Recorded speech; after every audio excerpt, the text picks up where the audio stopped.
मला असं वाटतं भीमरावने जे विचार मांडले, जो तर्क दिलाय, अगदी योग्य आहे. आणि मग इथे शिष्यवृत्ती देण्याची जी परंपरा सुरू केली गेली आहे, त्याचा हेच उद्देश आहे की विझणाऱ्या दिव्याला वाचवता यावं.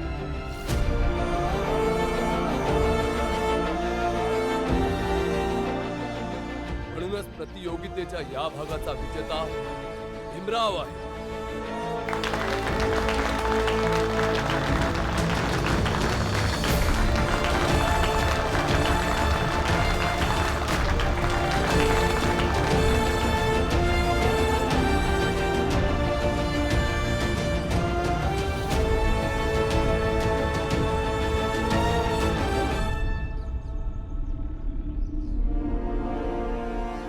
आजची ही स्पर्धा इथेच समाप्त होत आहे.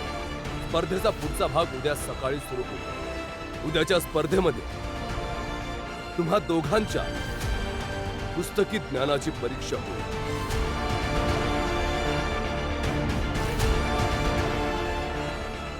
होय महाराज. महाराजांचा विजय असो. महाराजांचा विजय असो. महाराजांचा विजय असो. महाराजांचा विजय असो.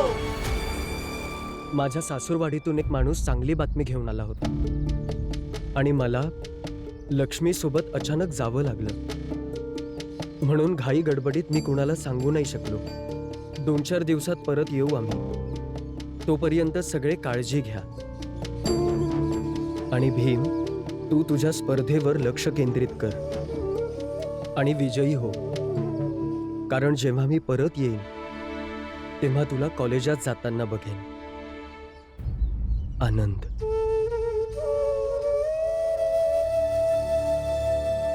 हे अचानक अशा प्रकारे दोघं निघून कसे गेले? आता आनंदाची बातमी होती तर गेले, काय दवंडी पिटून जायचं होतं. आनंदाची बातमी असती तर थोडं थांबले असते आम्ही येईपर्यंत. पण असं नाही केलं त्या दोघांनी. बाबा, दुसरं काही कारण तर नसेल ना? मला तर समजतच नाहीये. आनंदात आणि लक्ष्मीताई तर लय आनंदी होते का तुम्हाला शिष्यवृत्ती मिळणार आहे. मग अचानक कसे गेले? ते ज्या बी कारणानं गेले असतील मी शोधून काढ. भीम, तू तुझ्या परीक्षेची तयारी कर. होय भीम, दादा बरोबर बोलतोय. काय बी झालं तरी तुला शिष्यवृत्ती मिळालीच पाहिजे.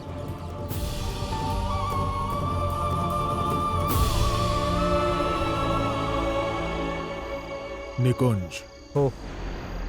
हे आहेत ते शिक्षक ज्यांनी बनवलेल्या सर्व प्रश्नांची उत्तरं तुला उद्या द्यायची आहेत. जा, सर्व प्रश्न निकुंजला देऊन टाका, जेणेकरून तो त्यांची तयारी करेल आणि सगळी उत्तरं बरोबर देईल. होय. जा.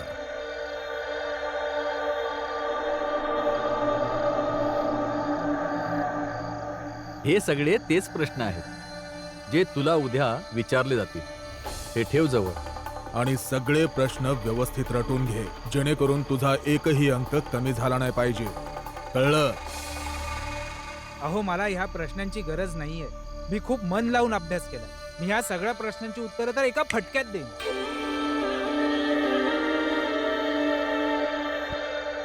समजूतदार नाहीयेस तू. निकुंज, इथे गोष्ट तुझ्या ज्ञानाच्या लढाईची नाहीये, तर लढाई आहे त्या भीमच्या धूर्ततेशी, त्याच्या चलाखीशी.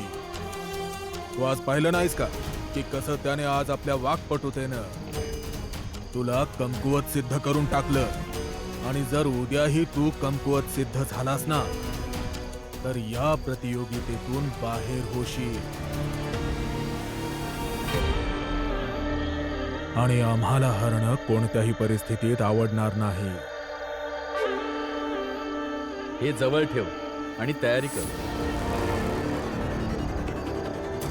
भीमासाठी प्रश्न मी खूप कठीणाहून कठीण तयार करेन. आणि हे फक्त मी तुझ्यासाठी नाही करत आहे, हे मी माझ्यासाठी करतोय, आपल्या जातीसाठी करतोय. मी पण मोठ्या जातीचा आहे आणि आपल्या जातीला त्या भीमासारख्या छोट्या जातीच्या माणसासमोर हरताना नाही बघू शकत. ठेवून घे. शाबास.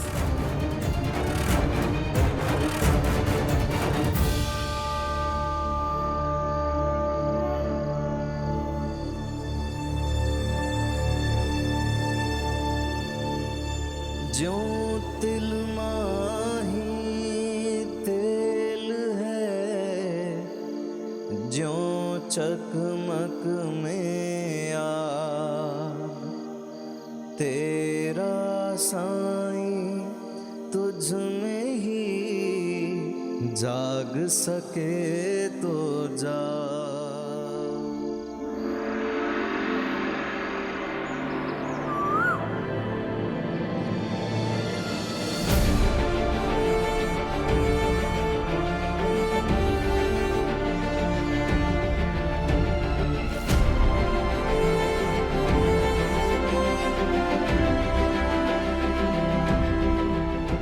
आता तुम्हा दोघांना या प्रश्नपत्रिकेचं उत्तर ठरलेल्या वेळेतच लिहावं लागेल. ज्याला जितके जास्त अंक मिळतील तो प्रतियोगितेच्या या भागाचा विजेता ठरेल.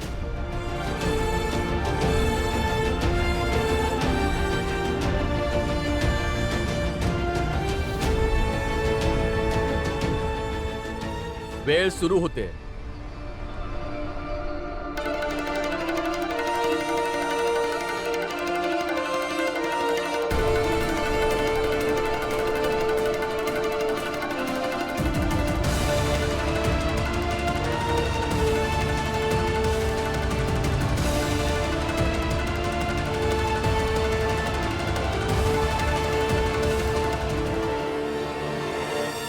हे सगळे तेच प्रश्न आहेत जे तुला उद्या विचारले जातील. हे ठेव जवळ. आणि सगळे प्रश्न व्यवस्थित रटून घे, जेणेकरून तुझा एकही अंक कमी झाला नाही पाहिजे.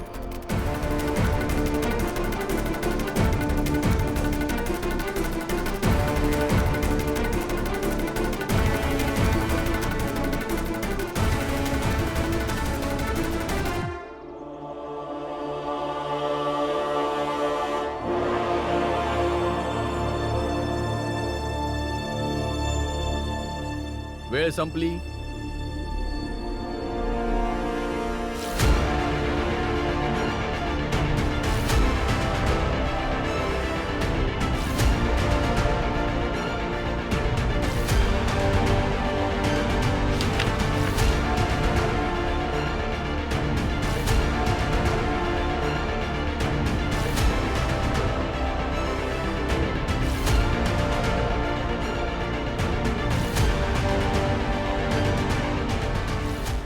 आज्ञा महाराज. दोघांच्या उत्तरपत्रिकांची तपासणी केली जावी आणि आम्हाला सांगावे की 100 पैकी कोणाला किती अंक प्राप्त झाले आहेत.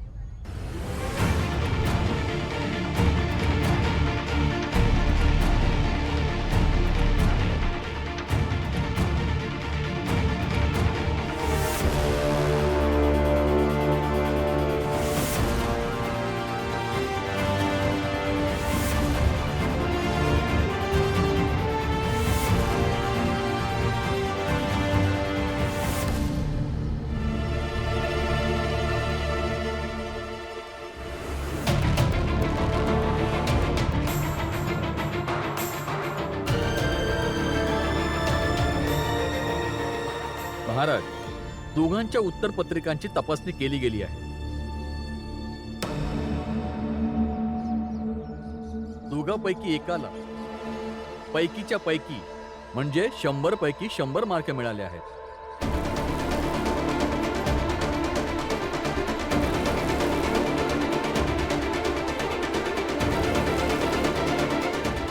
होणारच होतं. जेव्हा प्रश्नपत्रिका आधीच मिळते तेव्हा 100 पैकी 100 मिळणारच. आपल्या भीमचेच आले असतील 100 पैकी 100. 100 पैकी 100 मार्क कोणाला मिळाले आहेत? महाराज, 100 पैकी 100 मार्क मिळाले आहेत निकुंजला.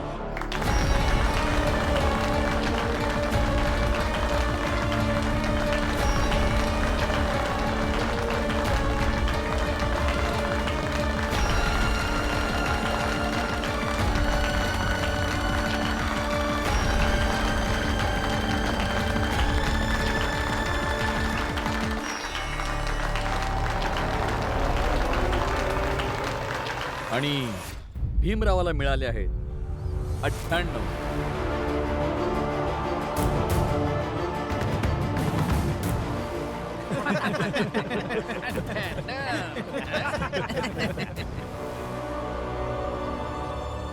अर्थात प्रतियोगितेचा दुसरा भाग निकुंजने जिंकलाय आणि भीमराव हरला.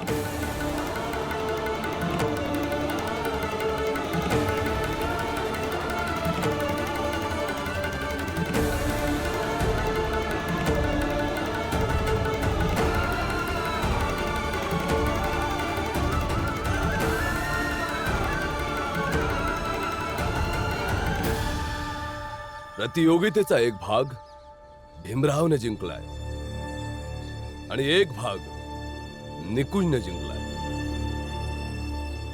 आता दोघेही समान आहेत.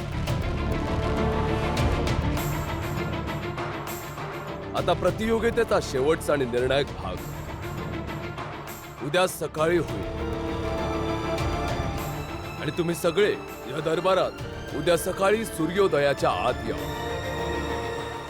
भीमराव, निकुंज, तुम्ही दोघं सूर्योदय झाल्यावर इथे या.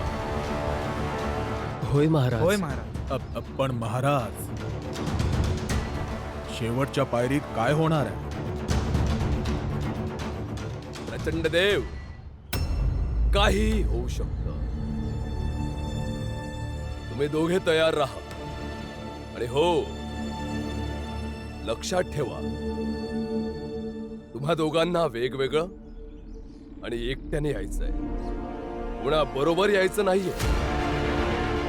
होय.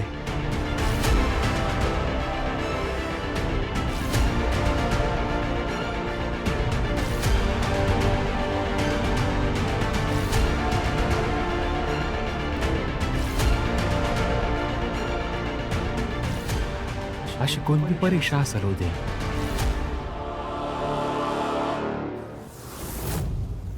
अगं ऐक, बाहेर ये लवकर.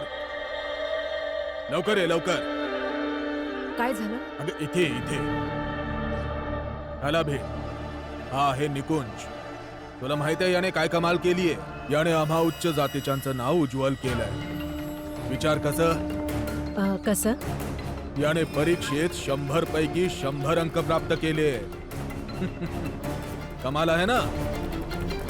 आणि माहितीये का, तो खालच्या जातीचा भीमराव, जो स्वतःला खूप हुशार समजतो, त्याला किती अंक मिळाले? किती?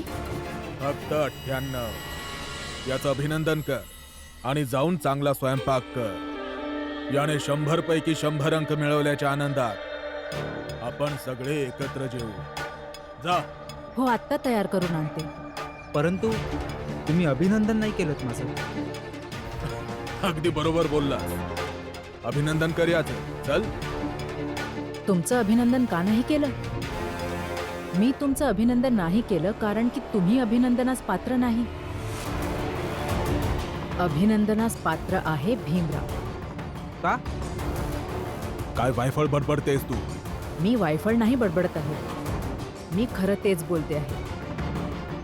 अप्रामाणिकपणे यांनी 100 अंक घेतले आणि भीमरावाने प्रामाणिकपणे 98 अंक घेतले आणि प्रामाणिकपणे मिळवलेला 1 अंक सुद्धा अप्रामाणिकपणे मिळवलेल्या 100 अंकांपेक्षा मौल्यवान असतो. मी तर गप्पच होतो आणि गपचूपच आत चालले होते. तुझी जीभ खूप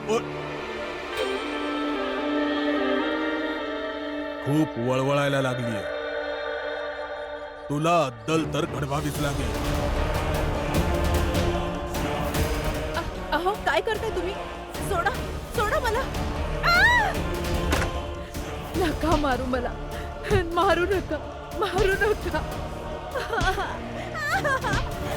काय रामजी, समतीकडे फिरत होते ना की माझा पोरगा भीम जगामध्ये सगळ्यात जास्त अभ्यास आहे. 98 मध्येच घसरून पडला आणि निकुंजनी 100 पैकी 100 आणि ठाव नाही की महाराज उद्या काय करायला लावत्या, पण ते जे काय बी करवतील हारणार तर हा भीमरावच.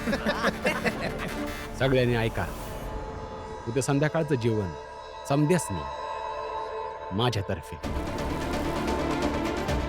माझा पोरगा जिंकला तरी बी आणि हारला तरी बी. वा, लई छान झालं. या समद्यांना सिद्ध करण्यासाठी की तुमचा भीम हरल्यानंतर बी किती महान हाय, सगळ्यांना जेवायला घाला तुम्ही. वय हाय महान. स्पर्धेमध्ये अंक कमी आले याचा अर्थ हा नाही की तो कमकुवत हाय. आणि वय उद्याचा दिस अजून उजळायचा आहे. भीमाची वृत्ती तर शुद्ध आहे आणि शेवटी तो जिंकत असतो ज्याची वृत्ती शुद्ध असते. बघून घेऊ.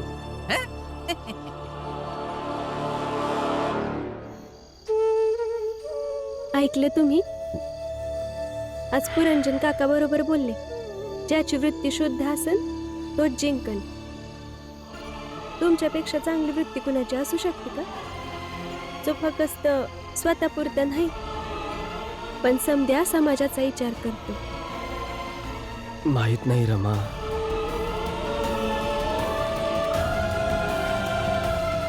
माहित नाही उद्याची सकाळ माझ्यासाठी काय घेऊन येईल. उद्या जर मला शिष्यवृत्ती नाही मिळाली ना रमा, तर मी पुढे शिकूच शकणार नाही. आणि आपल्याला हेही माहित नाहीये की महाराज उद्या कोणतं आव्हान देणार आहे. खूप भीती वाटतेय. बस याच गोष्टीची भीती मला बी वाटते. का उद्या काय करायला सांगतील महाराज.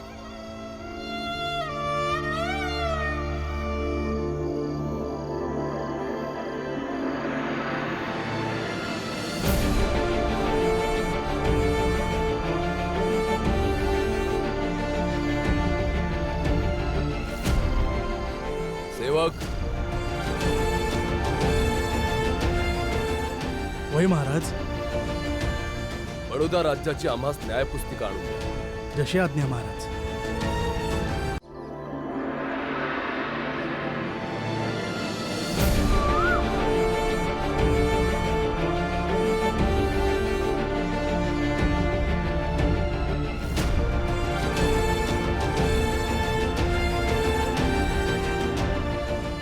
प्रणाम महाराज. ये निकुंज, त्या खुर्चीत बस. होय महाराज. तुझ्या पुढे यावेळी बडोदा राज्याची नियमावली आहे. ही आमच्या बडोदा साम्राज्याचा आधार आहे. यामध्ये 35 नियम आहेत. हे नियम लक्षपूर्वक वाच, हे पाठ कर आणि त्याच्यानंतर त्या पुस्तिकेला बंद करून ते नियम लिहून काढ. आणि हे सगळं काही तुला ठरवलेल्या वेळेच्या आतच करायचंय. होय महाराज.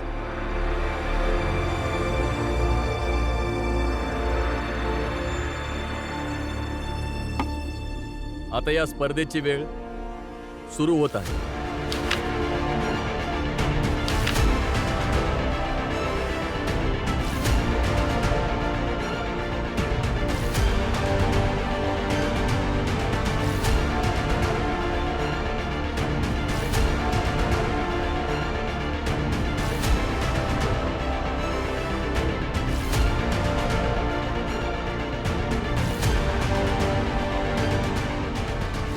यो भीम कुठं राहिला? रामजी, म्या पाहून येतो त्याला बाहेर कुठं आहे. हो जा. नाही, कोणीही भीमाला शोधायला जाणार नाही. भीमाला ही गोष्ट ठाऊक असायला पाहिजे. जर आयुष्यात काही प्राप्त करायचं असेल तर प्रत्येक ठिकाणी वेळेवर पोहोचणं महत्वाचं आहे.